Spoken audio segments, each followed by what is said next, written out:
Ladies and gents, welcome to UX, and this is Still Think Russia is Winning? Watch this before you speak again. Okay, that's my channel military show. Yeah, it's been a while since I did a military show video. Okay, this sometime the titles feel clickbaity, but there is statistic inside which is like, yeah, it's decent enough. So yeah, this channel is fine in that way. I know people will say in the comments like, oh, this is biased, this and that, but which channel isn't biased? Like, what do you want me to watch? Comment down what you want me to watch, I guess, and I'll look into it. But yeah, right now I'm watching this one because, yeah, it's obvious reason. 4.5 million views in just 3 months. Damn. All right. Let's just watch one. On February 24th, 2022, Russia invaded Ukraine. Confident, cocky, and certain of a 3-day victory. Kyiv will fall within 24 hours, they said. Russia's military was the world's second most powerful, or so we were told. The war, just a formality.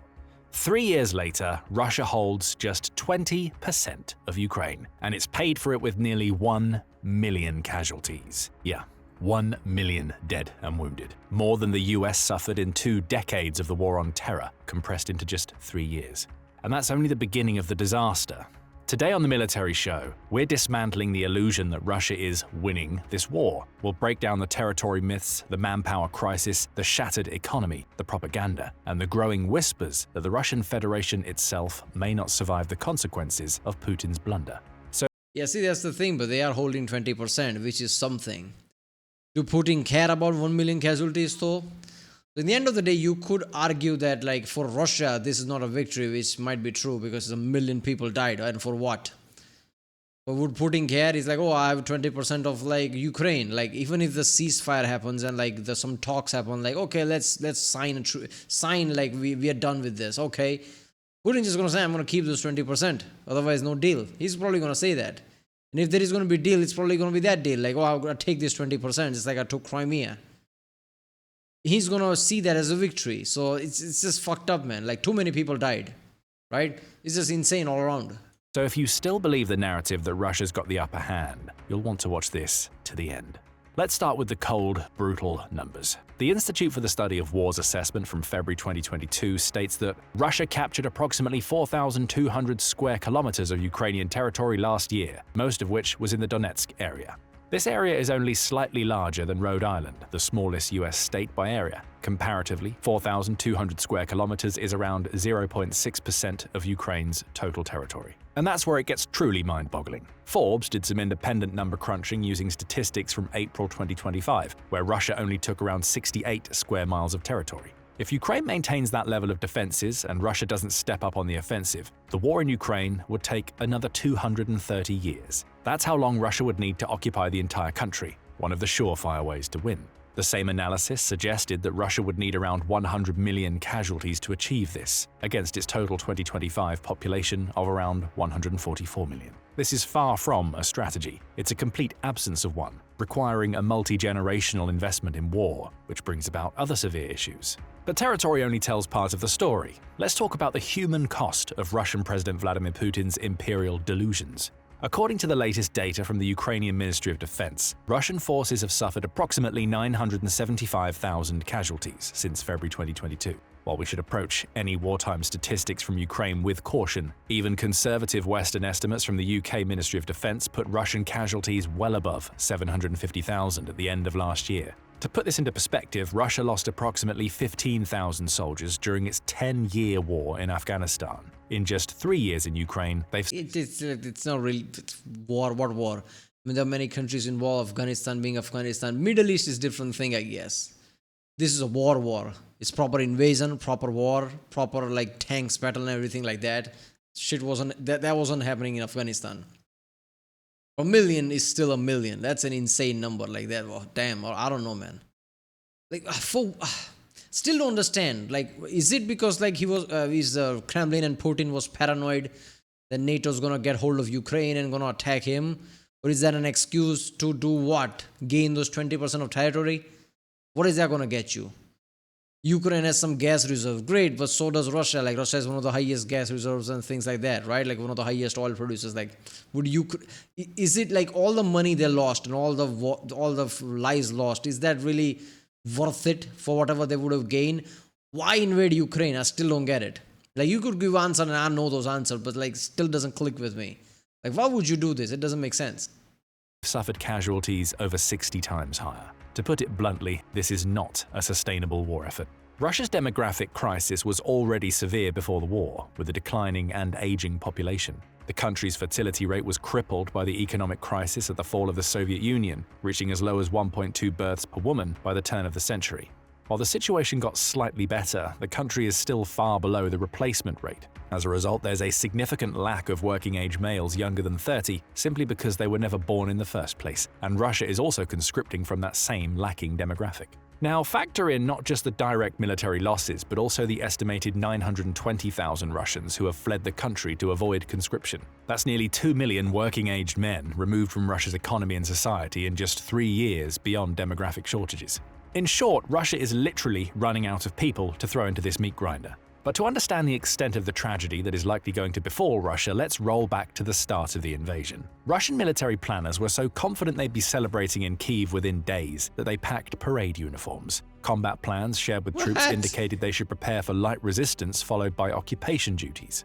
In fact, Russia's military logistics were structured around the assumption that Ukraine would collapse almost immediately. Over 3 years later, those assumptions look not just wrong, but delusional. Instead of a swift victory parade, Russia got bogged down. I mean, if you just walk into Kyiv, they're just gonna give up because why fight, right? No way other European countries or NATO countries want to help out Ukraine because they're afraid of war after World War II. That's why United Nations and everything exist in the first place. Every country is paranoid for some imperialistic country rising up to take over everything, just like Germany did in World War I and World War II. No way none of them are going to help out Ukraine. Ukraine is going to fall in 3 days. Who would think this? That doesn't make sense to me. Why? Only thing that makes sense is they overestimated their own equipments and military prowess somehow. That's probably what happened. And they probably thought the Ukrainians were gonna give up. Why would they? Who would do that? Which country is oh, my life is so shit here. Why would I fight? I'm pretty sure Ukrainians' life wasn't shit like that. I see Ukrainian cities in Kyiv and everything, shiny cities. They're not gonna give up just easily. What? Down in the longest conventional war in Europe since World War II. Their vaunted air force failed to establish air superiority, their tank forces were decimated by portable anti-tank weapons and drones, their elite units suffered catastrophic losses in the early phases, forcing Russia to resort to poorly trained conscripts, convicts, and foreign mercenaries. The Center for Strategic and International Studies, CSIS, published a damning report in September 2024 titled The Russia-Ukraine War, a Study in Analytic Failure. The conclusion was that Russia's military planning represented perhaps the most significant intelligence failure of the 21st century. This sentiment was shared by the French Institute of International Relations, IFRI, which posited that Russia forewent its traditional logistical channels due to the erroneous belief that the war wouldn't last more than a few weeks. In short, Putin maintained the illusion that Russia was a great military force, but the military didn't have the planning or logistics to back that illusion up. Due to the secrecy behind the plans involved in the invasion, many higher officers were caught unaware of the true extent of the invasion and failed to properly stock up on supplies before the war began in earnest. This led to severe supply shortages in the crucial first few months of the war when Russia maintained the initiative. You know how fucked up it is that, okay, if you're the one who's defending and get caught off guard, oh my god, I couldn't believe Russia just attacked me, I don't know what to do. That makes sense. If you're Russia and you attack, you invade and you get caught off guard. Oh, I didn't know war was going to last more than a few days. I'm not prepared. What the fuck? After the initial rebuttal at the Hostomel airport, which was essentially Russia's Hail Mary to conquer Ukraine with minimal losses, Russia failed to properly follow up, with a significant lack of adaptability that has become a necessity in modern warfare. Soon enough, Ukraine took back most of the territory it had lost to the initial invasion, and the conflict devolved into one of attrition. Russian propaganda channels still peddled the idea that the war was a foregone conclusion, celebrating minor tactical gains of a few square miles. But in truth, Russia is losing a war to itself by running out of money to fund the war effort. On paper, Russia retains the 11th spot on the list of the world's largest economies, but strip back the veneer and the situation is problematic at best. Western sanctions have decimated Russia's high-tech sectors, crippled its banking system, and isolated it from global markets. By the end of 2024, the ruble had lost 23% of its value against the US dollar, with the exchange rate between the two currencies fluctuating daily to create incomprehensible uncertainty of the country's real economic status. But the most devastating impact comes from Russia's pivot to a war economy. According to an analysis by Medusa, Russia now Yeah, it's insane, like how things are, like moving forward. Yeah, sanctions probably like played a big role, but I don't know how much Russia's economy dropped because of the wartime economy. If anything, around that time, Russia's economy was kind of growing, which is like, okay, that's weird. Before anybody says like, oh, India buying crude oil, crude oil wasn't part of the sanctions. India doesn't, doesn't break international laws. If there is a sanctions, India gonna follow it. So Iran was put under sanctions. India was buying like 8-9% of oil. They just stopped buying all of it from Iran because sanctions were put on, right? And as far as like crude oil thing goes, West actually appreciated that India was buying from Russia, so it doesn't create this kind of like a inflation in the global market when it comes to crude oil, because Russia is one of the biggest, importer or exporter, whatever, like the one who sells oil. If you suddenly cut off Russia from this reserves of oil, whatever is left, other countries, it just becomes this kind of like inflation of kind. It's going to create shortages because you just cut off an entire reserve of Russia and everything else left, like India is going to buy from that, and like just going to create more issues.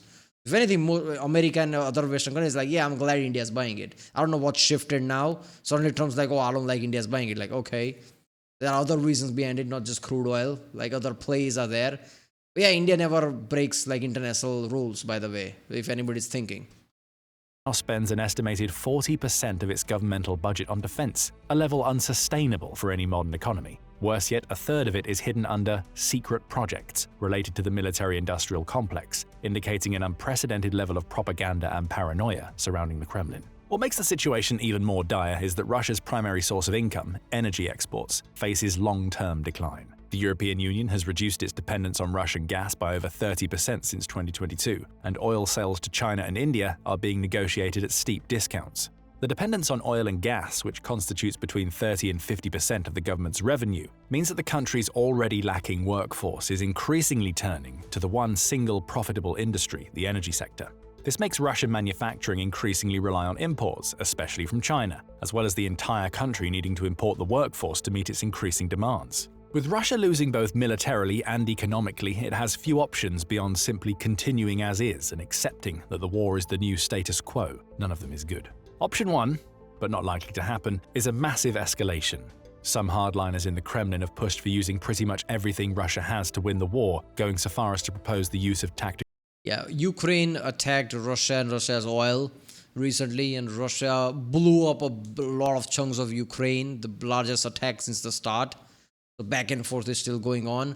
I don't know if anybody's escalated, because what is an escalation? This shit has been going on for enough time. Ukraine attacks and Russia attacks, there you go. Nuclear weapons. This wouldn't be the first mention of nuclear warfare, as Putin himself has saber-rattled on the topic more than 24 times. But this scenario would ultimately backfire. While a limited nuclear deployment, such as destroying Kyiv or vital military sites, might create short-term tactical advantages, NATO would be basically hard-pressed to answer with nuclear weapons of their own. In response, Russia would need to use its supplies of weapons on NATO countries, plunging would they? This is like cynical, nihilistic, dark area of my mind comes up.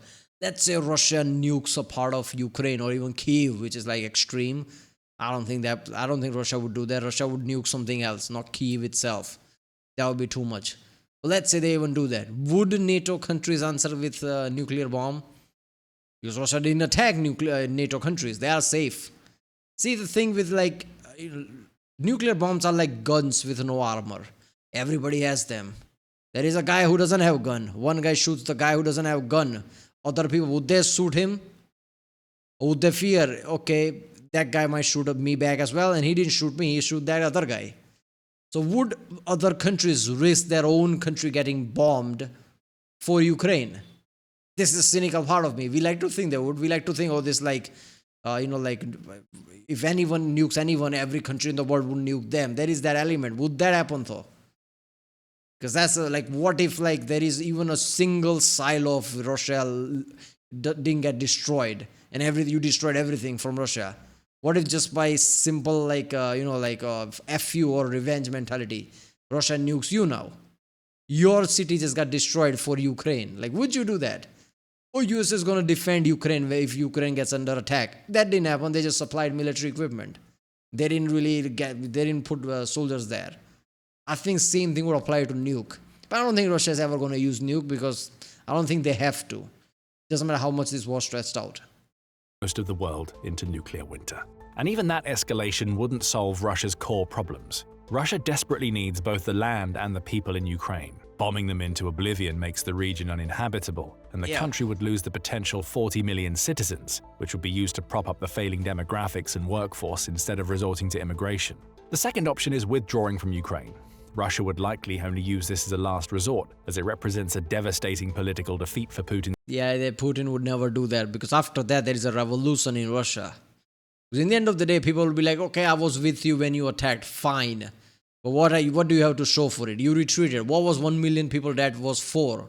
Putin can't stay in power after that. Regime, which has staked its legitimacy on this war. A withdrawal from Ukraine without achieving core war aims would likely trigger elite fragmentation within Russia and potentially regime collapse. Putin's government is a carefully built house of cards, hinging on the fact that Putin has been able to get what he wants for the past 2 decades. Annexing Crimea and fueling discourse within NATO have been key geopolitical wins for the Russian president. If the situation turns around, it will send a clear signal that the country's top echelon of government is actually not nearly as powerful as it seems. This explains why, despite catastrophic losses, Russia continues to pour resources into this conflict. The alternative, admitting defeat, is viewed as an existential threat to the current power structure. The third option is a peace deal, even in a limited form. While this might seem most rational after 3 years of basically trench warfare with drones, no side can reach an agreement on it. First, Ukraine has little incentive to negotiate away territory after successfully defending its sovereignty for 3 years. President Volodymyr Zelensky's peace proposals demand full territorial restoration, possibly including Crimea, as well as security guarantees from NATO. Even if Ukraine cedes territory, Zelensky has put NATO reassurance as one of his top priorities, even if he needs to step down as president in the process. Russia, meanwhile, cannot accept any agreement that doesn't legitimize its territorial conquests. And international geopolitics and relations are further complicating the matters. President Donald Trump's administration's erratic approach to Ukraine has undermined consistent diplomacy. In February 2025, Trump met with The Alaska thing was really big deal because it just showed that Putin doesn't give a fuck. Doesn't matter how much Trump flexes. You deadlines, I don't care. Threaten me with B-2 bombers, I don't care. You get nothing. And now Putin bombed the shit out of Ukraine after all that. So that was a big symbol. Like, I'm not going to get bullied around by Putin, which is like a big thing. This is one of the things Trump is kind of weak at, right? I know there are Trump people in the comments like, oh, this and that. Like, anything I say against Trump, people just get pissed off. I don't care, by the way. Like, I say it the way it is, right? I say pro-Trump thing and also this. Trump usually just like bare chest attacks without knowing will that attack work. Because if it doesn't work, you look like an idiot. Which what happened here. You should have known, like, if Putin doesn't back down, I'll look like a massive idiot for nothing. So if Putin didn't back down, and people say like, oh, you have to do something. It's like very low bar way you saying it, like you have to do something. Anyone can do something. That doesn't mean shit at this scale. with Zelensky directly to propose a peace plan that would have ceded significant Ukrainian territory to Russia, contradicting the stated position of his own State Department, caused a near-complete breakdown in relations between the two countries, ultimately resulting in Ukraine requesting revisions of minerals deals and the US backing out of peace discussions between the warring parties. Even worse, Russia publicly stated multiple times at that it wants to find a peaceful solution, going so far as to accept probationary ceasefires. None of them worked, with the 30-hour Easter ceasefire resulting in Ukraine claiming Russia broke it nearly 3,000 times. So Russia is caught in a strategic trap of its own making, unable to win militarily, unwilling to accept defeat, and incapable of pursuing a diplomatic solution. Let's zoom out and look at the bigger picture. What has Russia actually achieved through this catastrophic military adventure?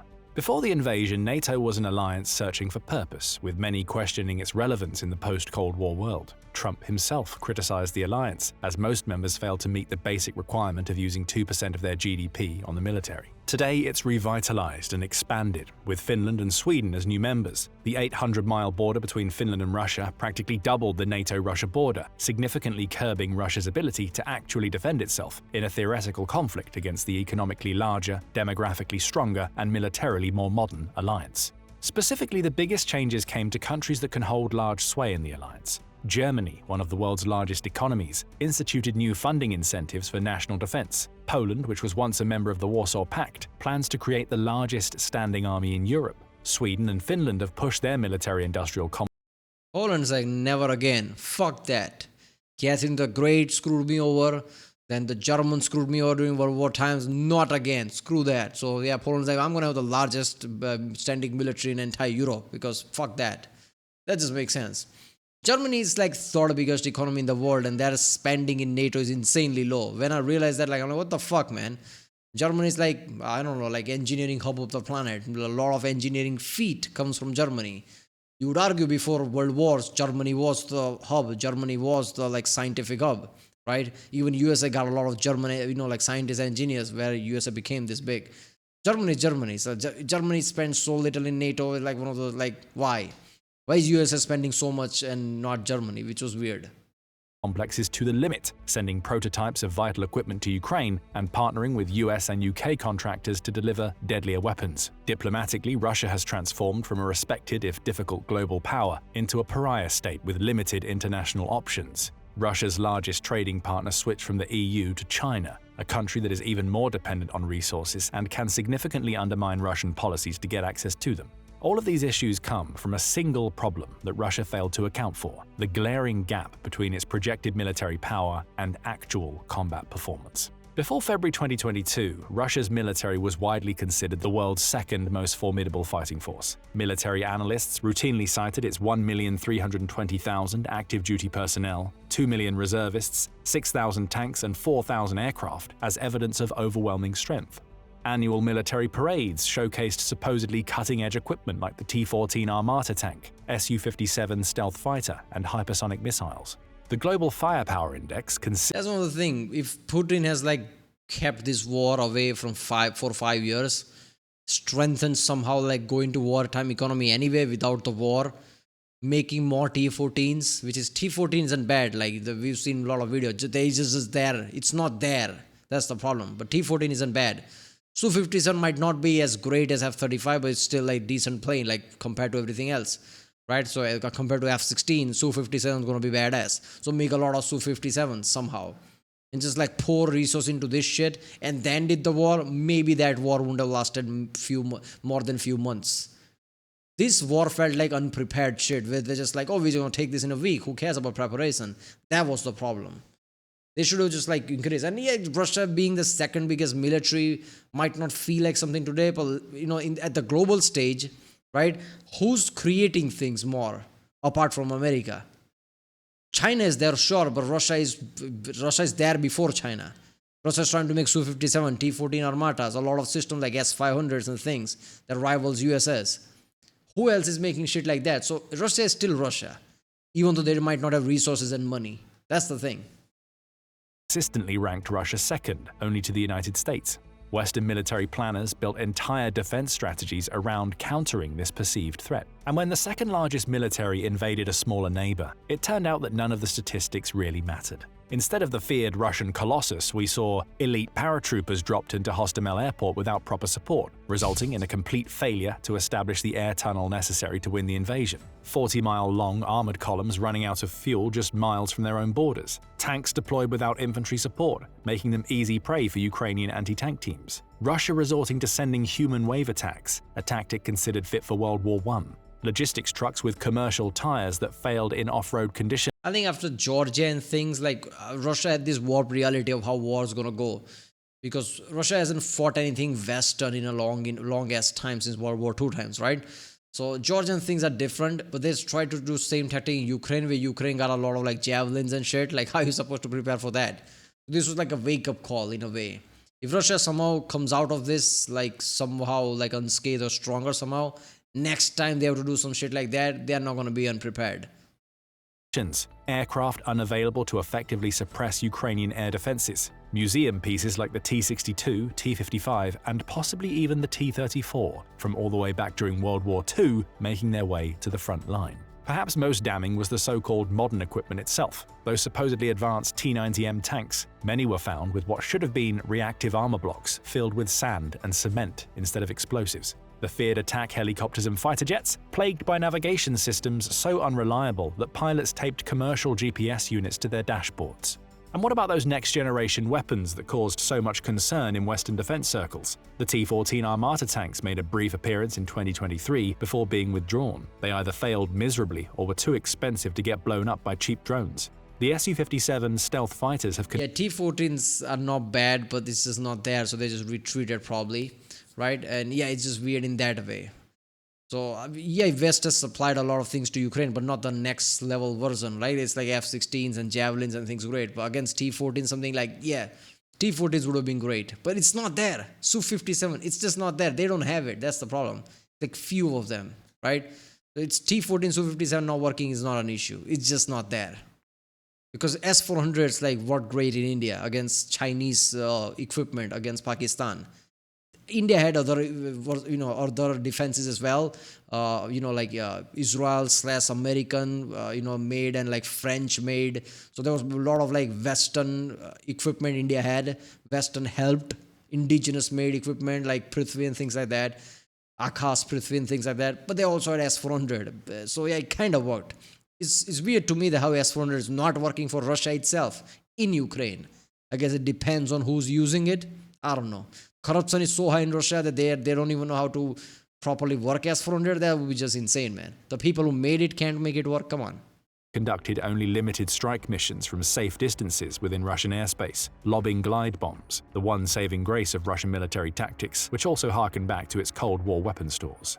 But how could Russia's military leadership so catastrophically misjudge both their own capabilities and Ukrainian resistance? The answer reveals something fundamental about Putin's Russia. Russian intelligence services believed that Ukrainian forces would immediately collapse and that most Ukrainians— I think it's a corruption, just everybody getting fat and lazy, the command structure, and people are afraid of Putin so much they're not telling him the truth. That's the problem. That's where it all lies. would welcome Russian troops as liberators. This wasn't just a military miscalculation, it was a fundamental failure to understand reality, driven by the very propaganda machine Putin had created to maintain his grip on power. One of the fatal flaws of the authoritarian regime that Putin created in Russia is that it completely depends on Putin's image as a leader. Brookings maintained that this is only tenable so long as the autocrat stays in power, which can severely damage the longevity of the country as a whole. Former Kremlin advisor Gleb Pavlovsky, now in exile, explained it more bluntly in his April 2022 interview. This is all Putin's own personal decision. Nobody, including myself, realized just how maniacally obsessed he must have been with Ukraine. We underestimated the extent of decay of the Russian government. Remember, this interview was only a month and a half into the invasion, and the same sentiment rings true 3 years later. The Russian military itself became a victim of this distorted reality. Corruption was endemic, but hidden from official reports. Training exercises were choreographed performances rather than realistic preparations. Equipment maintenance existed on paper while— Yeah, you eaten well? Oh, your belly is full? Oh, yeah. Have you had vacation? Yeah. You look fit, right? Yeah, by the way, we are attacking Ukraine. Like, what? Should we talk about? No. We are attacking Ukraine. There you go. Putin probably just said that. Entire military complex is like, we need to check it. We need to prepare it. No. It's all going to be fine. Let's just go. Actual hardware deteriorated in storage. This is underscored by a closer examination of Russia's military doctrine. As a holdover from Soviet times, Russia's perceived biggest risk was a NATO invasion. To that end, Russia created operations and strategies to defend the motherland rather than invade. Its concentrated command structure would help it shore up weaknesses in defenses, but it also opened itself up to rampant corruption and power reshuffling once Putin came into power. With Russia losing momentum, there's a possibility that Putin himself could be ousted from the Russian throne. After all, he would be quickly found solely responsible for the disaster, and power-hungry politicians in the Kremlin would need to save face by removing him. However, Brookings succinctly— Yeah, that shit is never going to happen because Putin is still favorite in Russia for Russian people. Russian people still see him as like, oh, this is the badass guy type of way. That shit would never work. Even if some guy under Putin decided, oh, it's my time now, he knows people will not accept him. He analyzed that Russia's current political structure doesn't really have a viable candidate to succeed him, and that the entire regime might not survive a leadership change. This opens up a chance that Russia itself could collapse. This would happen in a few stages, but they would progress rather quickly or even coincide with one another. First, there's the economic breakdown. Russia's war economy is already showing severe strain, with defense spending crowding out essential services. As casualties mount and sanctions bite deeper, this becomes unsustainable. Critical infrastructure, already suffering from underinvestment, begins to fail more frequently. Second, political fragmentation. Regional governors, especially in resource-rich areas like the Far East, begin asserting greater autonomy from Moscow. Initially presented as an economic necessity, these moves gradually acquire political dimensions. Third, military disintegration. As the professional army is ground down in Ukraine, Russia increasingly relies on poorly trained conscripts and ethnic minorities from peripheral regions. Unit cohesion breaks down, desertion rates skyrocket, military equipment fails without replacement parts. Finally, the central... Okay, you know what? I have to go now. It's only a minute left. Yeah, I know what he's saying here, but it's nothing new. I thought there's going to be like some new revelation or something. But yeah, it's basically there like, what's the problem? But here's a counter argument to that one. Yeah, by the way, I'm not like pro-attack or pro-war. Obviously not. I don't like Russia invaded Ukraine, obviously. I've said that a million times. So this is not pro-Russia, by the way. But I'm saying that because you're assuming that all the economical collapse is going to worry Putin. It's just like North Korea. Do Kim Jong-un cares if his people are starving right now? If he can just like military-wise grow? Yeah, okay, Putin's economy is kind of like decreasing and people have issues with even like affording food. Will he care? Or will he just justify like, I don't care until the war ends, I'm going to do whatever is necessary. He will just keep going and increase military spending. So all the argument is here like, oh, Russia is screwed because of the economical issue. Is it so? Is it for Putin? Oh, they just got 20% land. It's nothing for a 1 million death. Do Putin see it that way? That's the thing. Like, you know, like the West usually, you know, like fixate on news like that. Like, oh, Russia is screwed. But does Russia see it that way? And when I mean Russia, I mean Kremlin and Putin. Who knows what the people of Russia thinks, right? Because Putin is just like, yeah, we're doing this type of way. It's happening right now. And people somehow still like Putin. Like in Russia, Putin is still favorite. So it's like, this is not going to stop, is it? All right, people, that was Russia. Still think Russia is winning? What's this? I mean, yeah, this has been the case for past few years. Russia just attacked the biggest attack since the start of the war, just like a week ago or so. And they still have certain tools in their arsenal, let's just say, that they haven't used beside nukes, which are like next level thing. If they use that, like scale would rise up. Then Ukraine has to like ask either Trump to escalate at some level or give some insane American weapons to Ukraine, which Putin might see that as an act of war. I don't know where that might go. It's just fucked up all around. All right, I'll see you next time.